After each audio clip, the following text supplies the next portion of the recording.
Let's go to Jenny Horne in the newsroom for an update here on the chip world, host of Next Gen Investing. All right, let's talk Taiwan Semi first, Jenny. Last week we had a little bit of a scare with the earthquake situation in Japan, and what else we got here?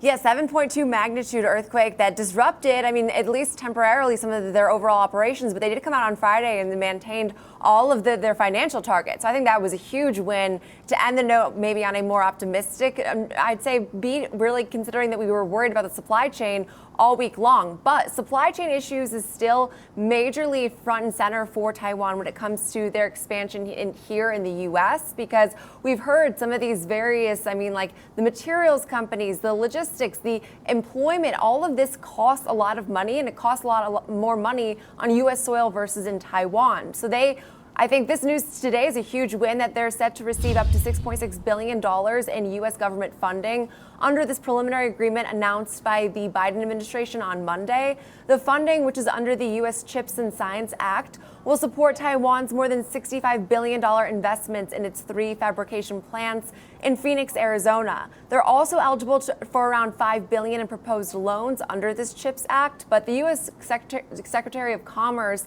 did say at a press briefing that the agreement was huge and that this partnership with Taiwan will bring the manufacturing of the world's most advanced chips to American soil. The funds will include $50 million to train and develop the local talent in Arizona, which they've already created about 25,000 jobs and attracted 14 semiconductor suppliers for the state. But what is also so significant about this is a major tie to some of the largest companies that we discuss. Nvidia being one and Apple being another, as well as AMD. Intel previously was awarded about $8.5 billion for indirect funding and about $11 billion in loans last month. But I think this is seen as a way to make it more and more attractive to bring these foreign entities here into, of course, our country when they've all cited that it costs more. There has to be some upside, right? So I think this is seen as a win here, but Taiwan has looked relatively strong, especially considering last week's sort of hiccups. We're still 56%, almost 57% year to date prior to even opening today.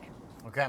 All right, so we're going to get some cash from the U.S. We continue to stimulate the chips economy. It seems like even though there's talk of all this demand that's roaring from new development, we're continuing to support it. So, pretty big catalyst still for the chip group. And it seems like all the analysts are still generally looking for more, right? NVIDIA commentary this morning with another fresh price target hike. Yeah, Keybanc raising its price target to 1,200 from 1,100 with an overweight rating, saying they see these positive implications for Nvidia with supply chain feedback indicating GB200 with ASPs of around 1.5 to 2 million that are expected to become this mainstream configuration by 2025.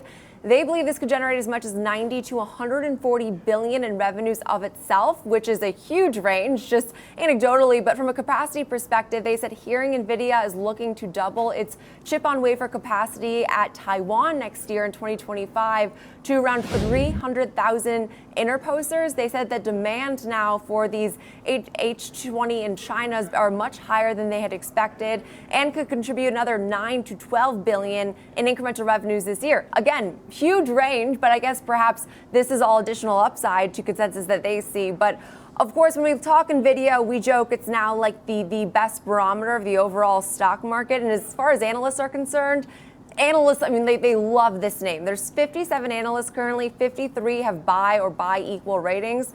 There are currently 4 holds, but no outright bears. The average price target is $9.88 a share. That implies about 12% upside from where we closed on Friday. But now the street high, I remember it being around $1,200. So I thought this Keybanc price raise was significant, but the high I could see now is around $2,700. So things have gotten a little bit obviously hotter as far as the analyst price targets are concerned, but 1,200 obviously still implies some nice upside from where we closed on Friday. All right, we'll see if it can get shares going. I've been watching NVIDIA on my watch list, basically alongside all the indexes still. I feel like it kind of fell out of the favor the last couple weeks. We didn't really hear much about it. The NVIDIA chatter is, there was a lot of talk about the memory makers and a few of the other trades in the hardware group. So we'll see if some of the bullishness this morning can lift it off. Thanks, Jenny. Appreciate it.